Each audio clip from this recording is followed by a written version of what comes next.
Movimiento NL, episodio 25.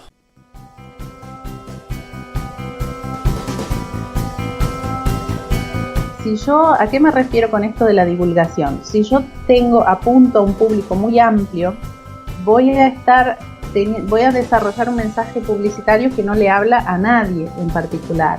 O sea, aquel alumno que es el público objetivo no se va a sentir identificado porque mi mensaje va a ser demasiado generalista.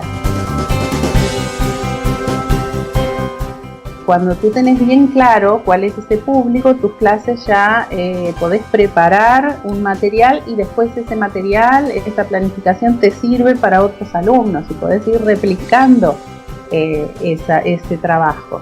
De esa manera es mucho más eficiente que estar preparando cosas diferentes para cada uno que llega, ¿no? Si vos tenés un público muy amplio.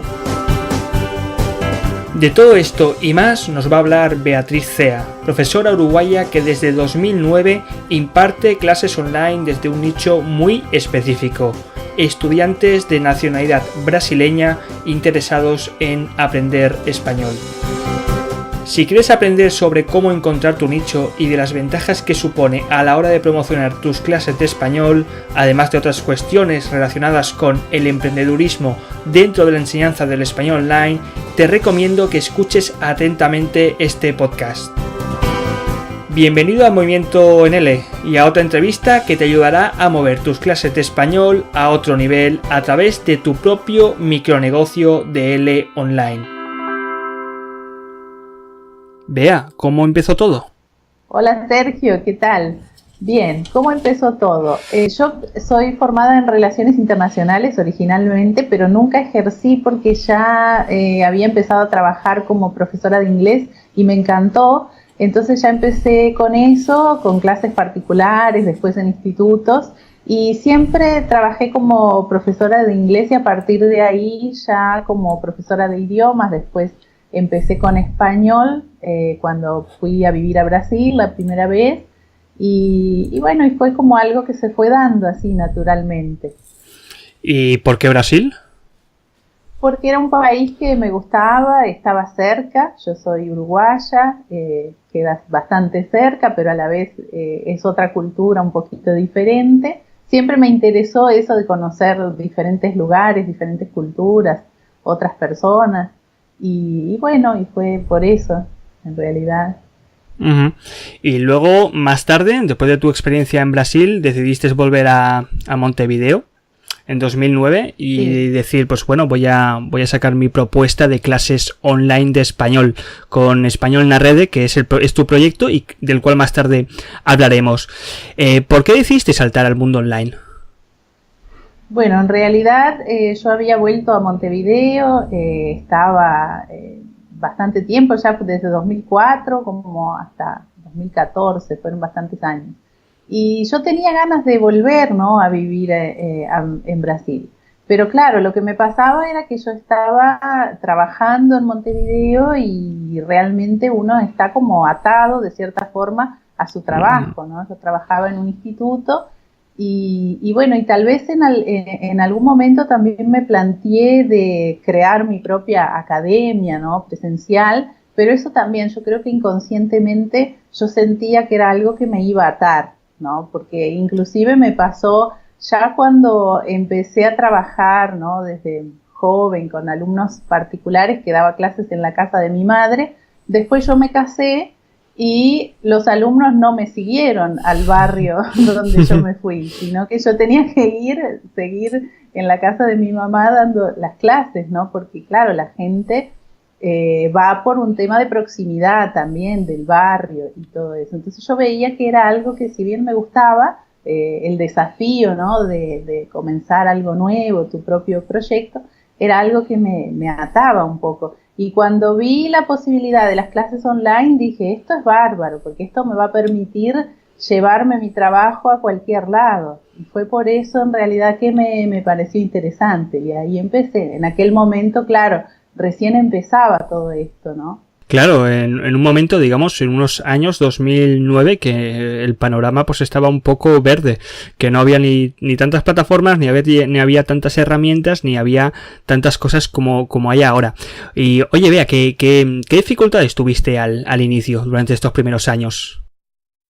Bueno, en primer lugar yo tenía la duda porque no sabía si esto iba a funcionar, empezando por ahí. Digo, ¿cómo va a funcionar dar clases a través de, o sea, qué herramientas voy a usar? No conocía nada porque tampoco había mucha gente dedicándose a esto.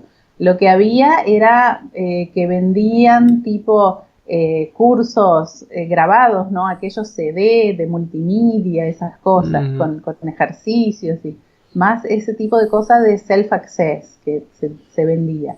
Y bueno, yo en primer lugar quise crear algo así y empecé a hacer unos ejercicios. Pensé, bueno, los alumnos van a acceder a esos ejercicios, van aprendiendo y podemos hacer unas clases por Skype como para complementar. Pero después me di cuenta que no, que en realidad era al revés. La clase por Skype tenía que ser el evento principal, ¿no? Para poder realmente practicar la lengua, porque si no hay interacción es imposible. Tal vez en otras áreas del conocimiento no sea tan así, pero al aprender una lengua es fundamental la interacción. Empecé a adaptar todo cuando constaté eso, ¿no? Que la clase por Skype realmente daba resultado. Qué curioso, o sea, esto empezó, digamos, el Skype o la clase como algo complementario a lo que era tu primer objetivo, que era pues estos ejercicios que existían. ¿Cómo más cambió tu vida cuando saltaste al mundo online? ¿Qué tipo más, me refiero a las diferencias que encontraste del mundo presencial, de la enseñanza presencial a la enseñanza online? Bueno, del punto de vista didáctico, ¿no? De las clases, yo vi que muchas cosas se podían hacer de la misma forma que se hacía en una clase presencial. Claro que a mí me gustaba mucho llevar, por ejemplo, trabajar con dados, hacer juegos, imágenes, tarjetitas, papelitos, y todo eso no lo podía hacer así directamente. Entonces todo el material que tenía lo tuve que ir adaptando para encontrar la forma de hacer esas mismas actividades a través del Skype. Pero además vi que el multimedia te permite crear otras cosas que en la clase presencial no podés. Entonces, en realidad es como, tiene ventajas también, ¿no? Hay cosas que podés hacer directamente, por ejemplo, surge una duda de una palabra, buscas una imagen en Google, le mostrás la imagen al alumno, tenés diccionarios online que podés acceder en forma instantánea y todo eso también dinamiza mucho. Entonces, digamos que hay cosas positivas y cosas negativas. No es que el salto al mundo online desde tu posición anterior, desde tu posición como profesora presencial, sea mejor o sea peor. Claro, hay cosas que tenés que ir adaptando, encontrando la manera, y eso yo creo que es lo que define a un profesor de idiomas, adaptar. Adaptar es una habilidad básica que nosotros tenemos en cualquier contexto, ¿no? Porque siempre vas a tener que estar adaptándote a diferentes niveles, a diferentes alumnos, a cada grupo. Los materiales que encontrás en los libros de las editoras, que son buenísimos y te facilitan la vida, pero nunca van a ser 100%, entonces vas a tener que estar también creando tus propias cosas. Creo que eso es un entorno positivo para ejercer esa habilidad que ya tenemos, ¿no? Estoy totalmente de acuerdo contigo, Bea, en que los manuales guían o los materiales que te encuentras online en internet gratuitos, pues son materiales que yo al menos rara vez los utilizo tal cual en mis clases, sino que, oye, cojo cositas, las adapto, esto sí, esto no, esto me lo salto, esto ya veré, ¿no? Y creo que es uno de las principales dificultades que tienen los profesores noveles cuando se lanzan a dar clases. ¿Cuál crees que, Bea, es uno de los principales, o cuáles crees que son los principales obstáculos que tiene una persona, un profesor que se quiera lanzar a la modalidad online? Bien, si ya es profesor presencial, ¿no? Y se va a lanzar online, probablemente algunas de las dificultades que tenga son esas, ¿no? De dominio de determinadas herramientas. O tal vez le puede parecer que tiene que ser un genio de la tecnología, ¿no? Y en realidad yo veo que no es tan así. Inclusive puede ser contraproducente, porque a mí me ha pasado también de entrar en ese afán de querer ofrecerle al alumno lo último, ¿no? Mirá este recurso, qué bueno que está. Y después resulta que tenés que estar explicándole al alumno cómo funciona, cómo se usa, tenés que dar clases de informática, que no es el objetivo, y al final te complica más de lo que te ayuda, ¿no? O sea, el alumno no está buscando un profesor especialista en tecnología, él quiere una clase que sea efectiva. Y lo principal creo que es que el profesor sea buena onda, tenga la formación, tenga la solidez formativa como para poder facilitar las condiciones para que el alumno aprenda, ¿no? Entonces podemos decir también que en la modalidad online, a pesar de que pues bueno, hay una implicación mayor de la tecnología, podemos decir que sigue siendo todavía importante, o al menos más importante que la tecnología, la figura del profesor. La formación, la experiencia, el feeling, lo que contagia, lo que transmite, lo que facilita en el aprendizaje. Sí, yo creo que sí, inclusive eso es lo que dice también, ¿no? Los últimos desarrollos en la adquisición y enseñanza y aprendizaje de lenguas, ¿no? Estamos en la era del abandono del método, ya no se busca un método ideal, sino que todas las técnicas y métodos y abordajes son como herramientas que tenemos a disposición, y lo importante es poder adaptarlas a cada alumno, usar lo que ves que va a funcionar mejor según el estilo de aprendizaje individual de cada alumno.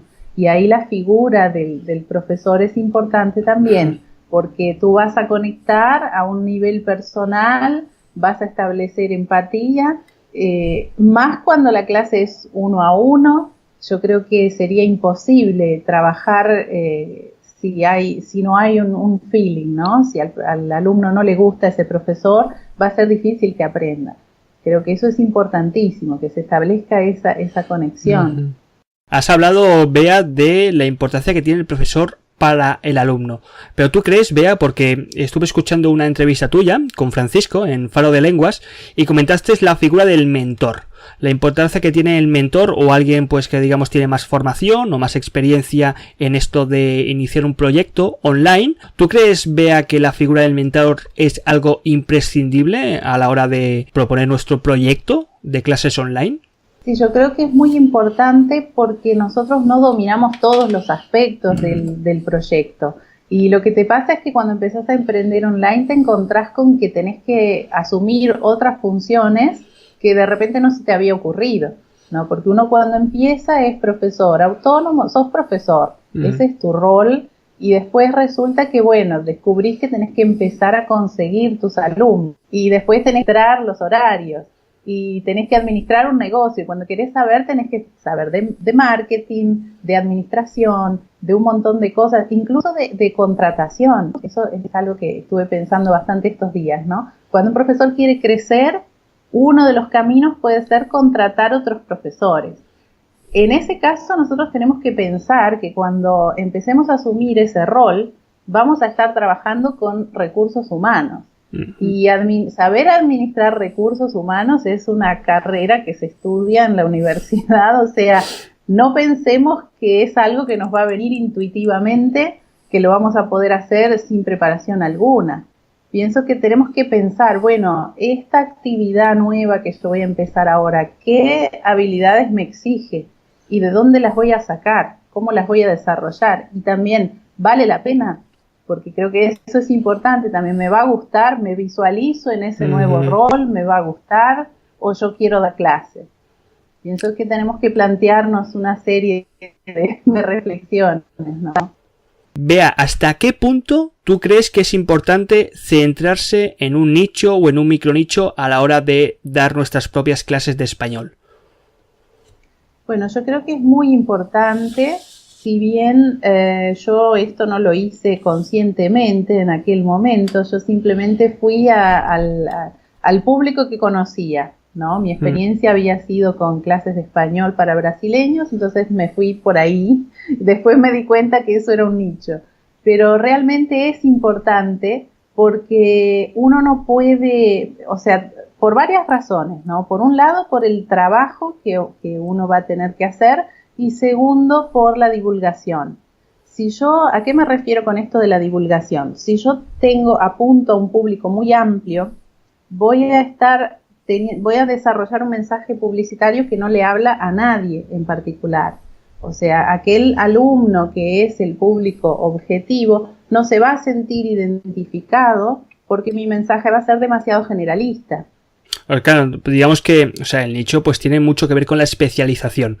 Y claro, especializarte hoy en día en un mercado que no sé si estarás de acuerdo conmigo, Bea, pero ¿tú crees que el mercado actualmente de la enseñanza de español está un poquito saturado o no? Bien, hay muchísimos profesores, pero yo pienso que todavía hay espacio para muchos más, porque también hay muchísimos alumnos. A mí me parece que el mercado va creciendo, eso es bueno, porque como yo te comentaba, cuando empecé no tenía ninguna referencia y eso también es complicado, porque vos te preguntás, ¿será que va a funcionar? Cuando vos tenés un mercado donde ya hay gente trabajando, está comprobado, ¿no? Ya sabés que, bueno, entonces sí, hay alumnos que están pagando por clases por Skype y realmente esto funciona.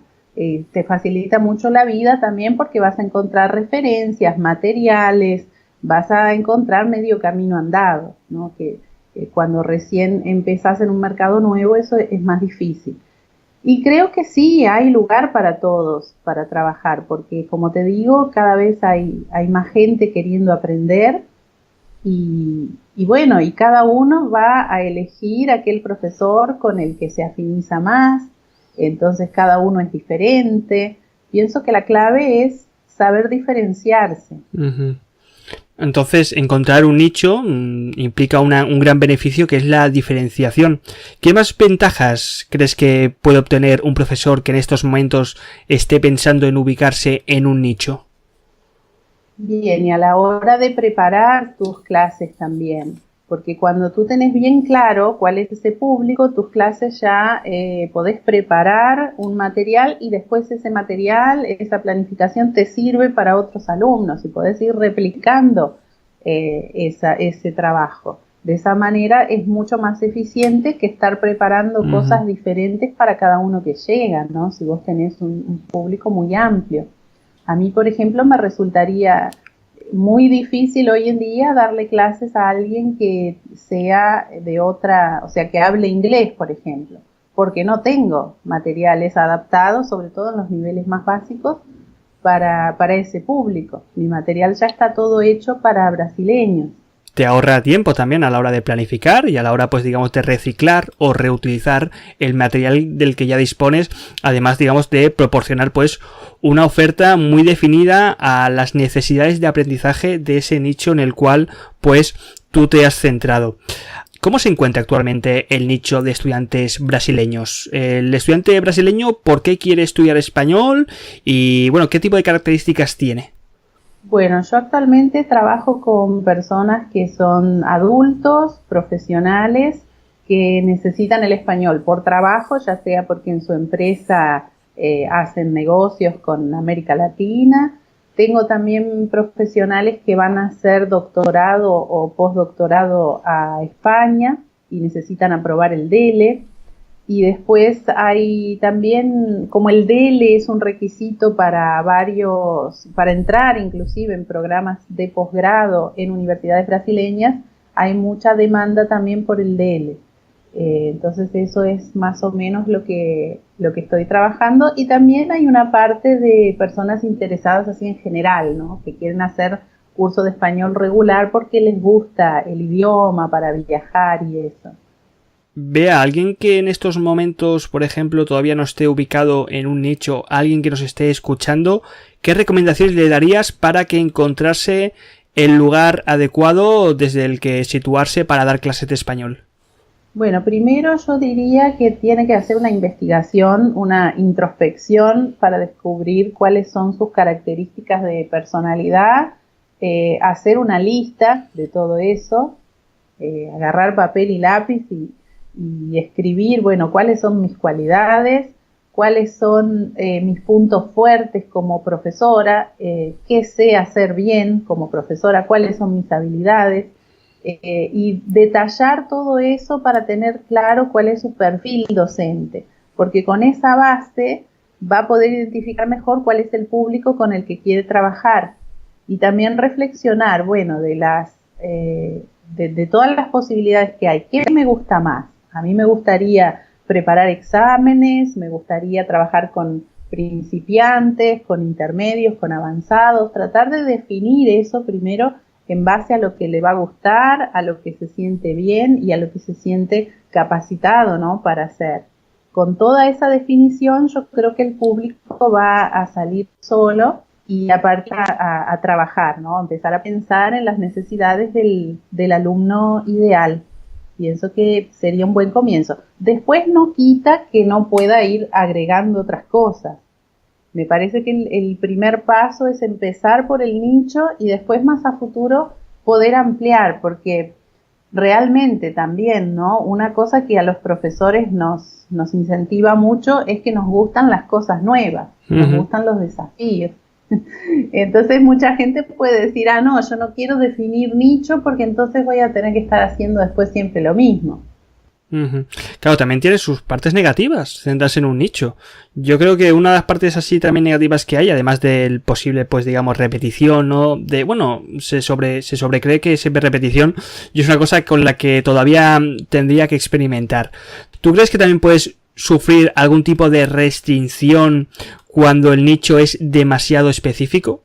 Sí, puede ser eso que yo te decía, ¿no?, de que nosotros somos inquietos por naturaleza y queremos crear y asumir desafíos nuevos, eso es natural, pero pienso que es más fácil empezar primero por el nicho y después ir abriendo de que lo contrario, porque si no resulta que a mí me ha pasado también, yo al principio pensaba que en mi sitio tenía que tener de todo. Tenía que tener cursos regulares, conversación, preparación de exámenes, turismo idiomático, todo quería tener. ¿Qué pasaba? Después alguien me escribía un mensaje y me ponía, yo estoy interesada en el curso. Y ahí yo decía, ¿pero qué curso? ¿De qué curso me está hablando? Yo tenía un montón de cosas totalmente diferentes unas de otras, ¿no? Hoy en día ya es diferente porque ya tengo material desarrollado para todo lo que tengo allí ofrecido. ¿Crees que la enseñanza del español pues va a evolucionar cada vez más hacia los micronegocios unipersonales basados en nichos? Sí, mira, yo creo que hay una tendencia hoy en día, ¿no? Tenemos también, si vamos a pensar así a nivel general, vemos, por ejemplo, Uber, todas estas Airbnb, todas estas tendencias donde el usuario cobra más protagonismo y donde se conecta, ¿no?, directamente el usuario y el que da un servicio. Creo que la tendencia es a crecer y cada vez más entonces los profesores vamos a poder expandir esta idea de dar directamente nuestros servicios al consumidor final, digamos, sin intermediarios, y donde también el cliente tiene derecho a elegir, ¿no? O sea, sin que una institución sea la que medie y la que diga, bueno, fulano tiene diploma y puede dar clase, mengano no puede dar clase, ¿no? Sino que la persona puede elegir. Esta no es una profesión donde está en riesgo la vida humana, ni mucho menos. Claro. Las personas tienen derecho a elegir, yo quiero dar clase con esta persona, porque le gustó su personalidad. Creo que eso es una tendencia que no se puede ir en contra, ¿no? Claro, digamos, ¿no?, que ahora, digamos, el usuario, bueno, el estudiante como usuario de servicios, porque en el fondo una clase de español es un servicio, te está disponiendo de un abanico mucho más amplio de profesores, de oferta, de paquetes, de tipo de español, de nichos, y él mismo, pues bueno, pues puede utilizar o puede contratar el que quiera, como también sucede, por ejemplo, con la música, que hoy día dispones pues de muchísimas opciones, de personas que están produciendo música y la está subiendo, y el usuario se puede descargar el que él o ella quiera, o también pasa con Netflix, con las películas, ¿no? Y esto del español, pues, de la enseñanza de lenguas, en este caso que es el español, pues, también está ajustándose a este panorama. Un panorama que yo al menos yo lo veo positivo. ¿Tú qué crees? Sí, yo creo también, ¿no? La economía colaborativa que está basada también inclusive en ese concepto que no es de la competencia, ¿no? No es de vernos entre los profesores como competencia, sino de vernos como colegas que podemos apoyarnos unos a otros, colaborar, hacer proyectos juntos. Pienso que es sumamente positivo. Y en lugar de estar reclamando del intrusismo laboral, como a veces también se reclama, que hay colegas que dicen, no, tiene que haber un instituto, tiene que haber alguien que regule quién da clase, porque si no esto es un caos. Pienso que esa es la mentalidad de la escasez, ¿no? Uh-huh. Que tenemos que vivir en la mentalidad de la abundancia, de ver que, bueno, hay realmente mercado para todos y bueno, y claro que exige más trabajo del punto de vista del profesor, porque nosotros tenemos que tomar las riendas de nuestro proyecto, y eso exige coraje, exige tener habilidades emprendedoras, y muchas personas no están dispuestas todavía a eso, ¿no? Hagamos una pausa en el camino para movernos en otra dirección. No te voy a quitar mucho tiempo, te lo prometo. Si quieres saber más del movimiento de BEA, visita su página web Español na Rede, donde encontrarás fantástica información tanto para alumnos brasileños que quieran aprender español como para ti, estimado docente de L online.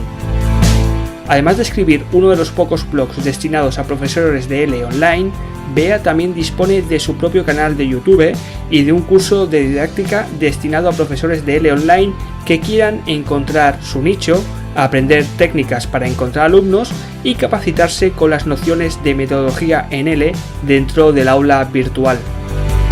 Echa un vistazo a las notas del artículo que he escrito en mi blog o en las de este podcast, en las que tienes escrito los links a esta información que te permitirá moverte hacia otra dirección. Claro, o sea, hay una serie, digamos, de atributos y características que digamos, te obligan al menos a desarrollar y a capacitarte para saltar al mundo online. Y hablando de mundo online, Bea, vamos a hablar ahora de Español na Red, que es tu proyecto. ¿Puedes explicarnos y puedes explicar a los oyentes en qué consiste? Bien, Español na Rede es un sitio web destinado a dar clases, a ofrecer capacitación para brasileños interesados en aprender el español, con el objetivo de ampliar su cultura, de crecer como personas. Y además también tengo una sección que es para profesores, donde transmito también, donde publico, escribo bastante en el blog sobre dar clases, ¿no?, de español, sobre ser profesor emprendedor y trabajar con clases particulares.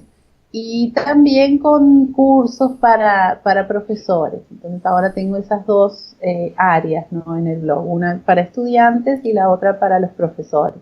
¿Y en qué lengua escribes en el blog? ¿En español o en portugués? Escribo la parte que es para profesores en español y la parte destinada a los alumnos en portugués, porque hay muchos que son principiantes, entonces, bueno, es más fácil para ellos leer la información sobre los cursos en portugués. Pues también tengo en el blog, también publico cosas que son para aprender, entonces ahí sí, o algunos videos también que los hago totalmente en español, porque yo soy de la idea de que, o sea, del método de inmersión total, ¿no? Hablarles 100% en español a los alumnos. Incluso también en niveles iniciales, absolutos aprendices también. Sí, desde la primera clase, fundamental para que ellos aprendan a desarrollar las estrategias que se necesitan, ¿no? Que, por ejemplo, convivir con la situación de no entender todo, desarrollar la capacidad de concentrarse en aquello que necesitan para poder cumplir, digamos, el objetivo comunicativo, y no preocuparse porque hay palabras que no entiendo. Ese es más o menos el ejemplos de estrategias, ¿no?, que podemos desarrollar. Y que también, no sé si te pasará, pero a mí hay muchos estudiantes que debido pues a su experiencia de aprendizaje, pues vienen de un estilo muy diferente al que tú comentas, ¿no? Al de desde la primera clase en la lengua meta. Y wow, les cuesta un poquito acostumbrarse, pero bueno, yo creo que después de 3-4 clases ya están más o menos habituados a que hay que intentar, digamos, comunicarnos en español desde el principio. Algo que, por cierto, no sé si a ti te pasará, pero entre tus compañeros, entre los colegas, que también sorprenden algunos profesores, no están acostumbrados a niveles aprendices o aprendientes absolutos a dar clases de español desde la primera clase. Claro, porque es más difícil.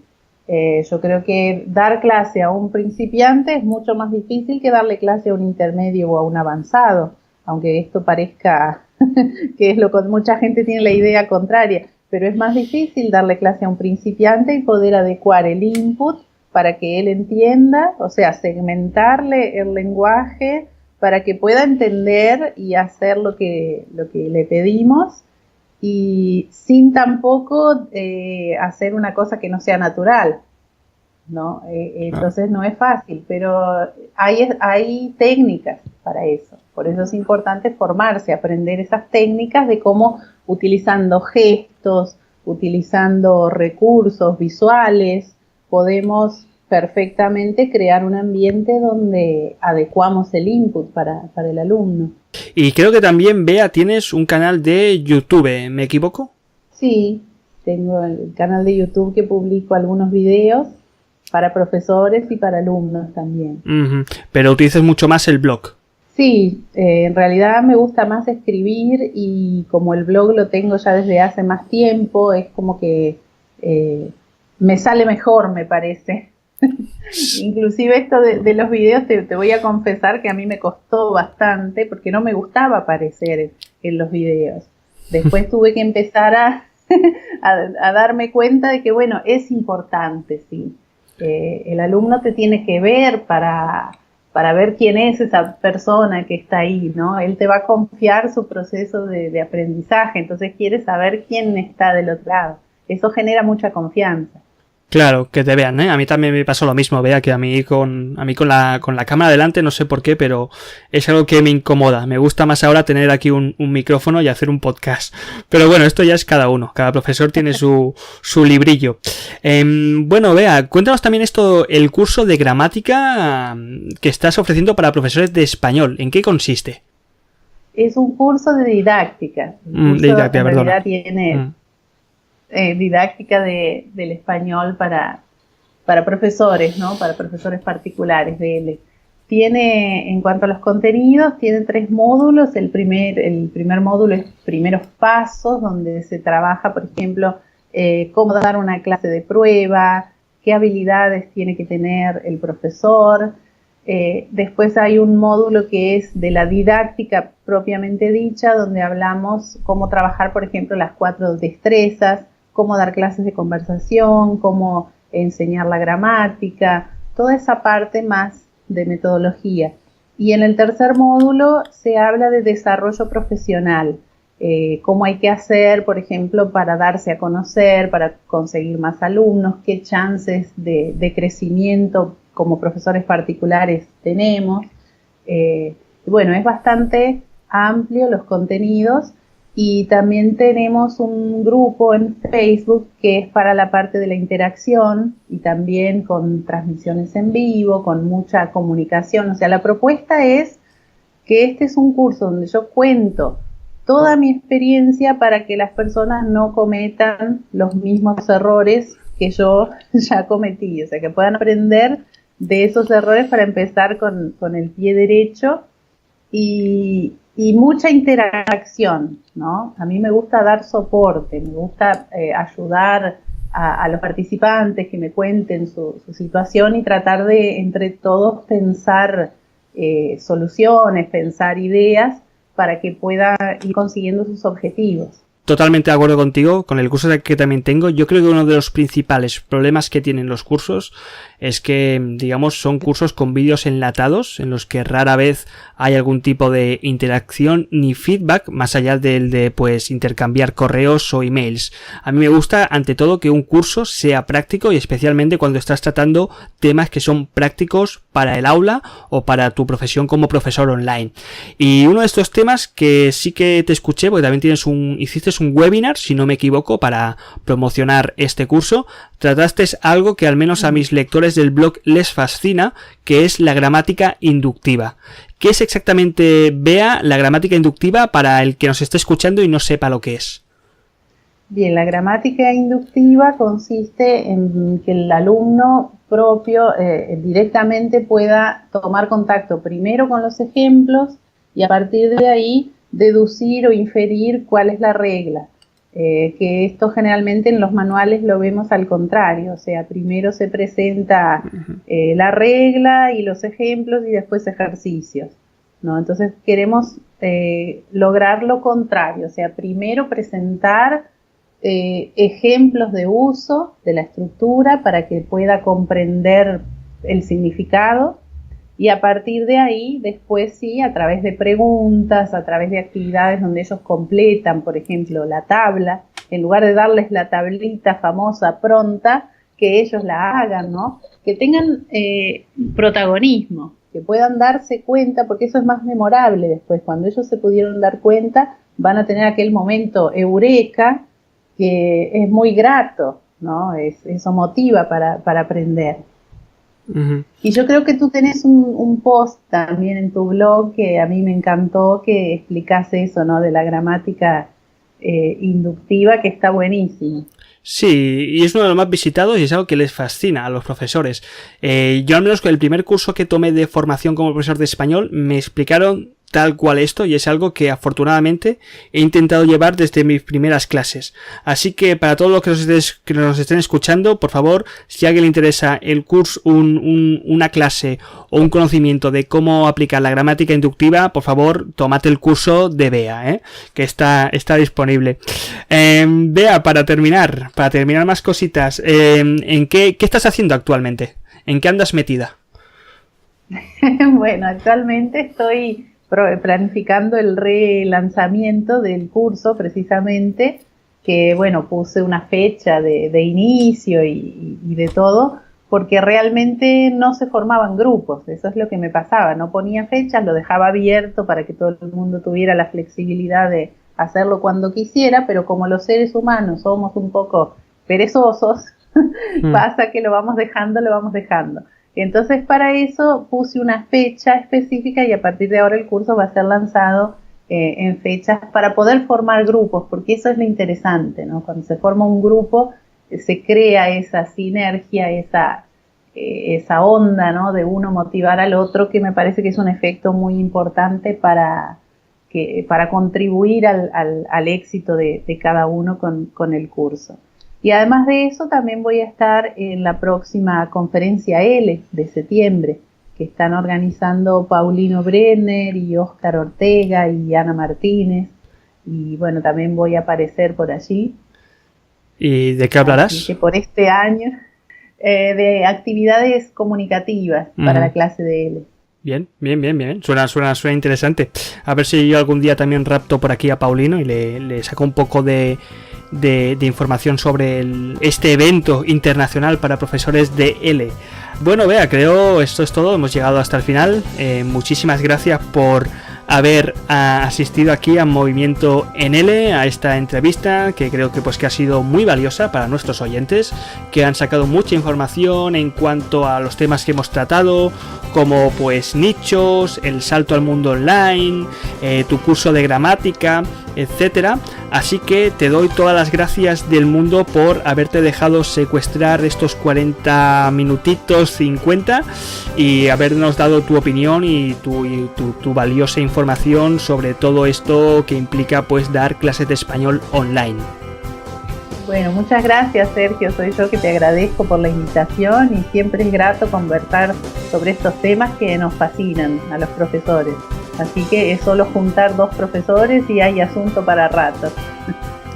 Pues vea, que te vaya muy bien, que tengas mucha suerte en tu futuro, en tus nuevos proyectos, en Español en la Red, en este nicho y en este evento de profesores de L, y que te deseo toda la suerte del mundo. Muchas gracias, igualmente para ti también, y un saludo para todos tus oyentes.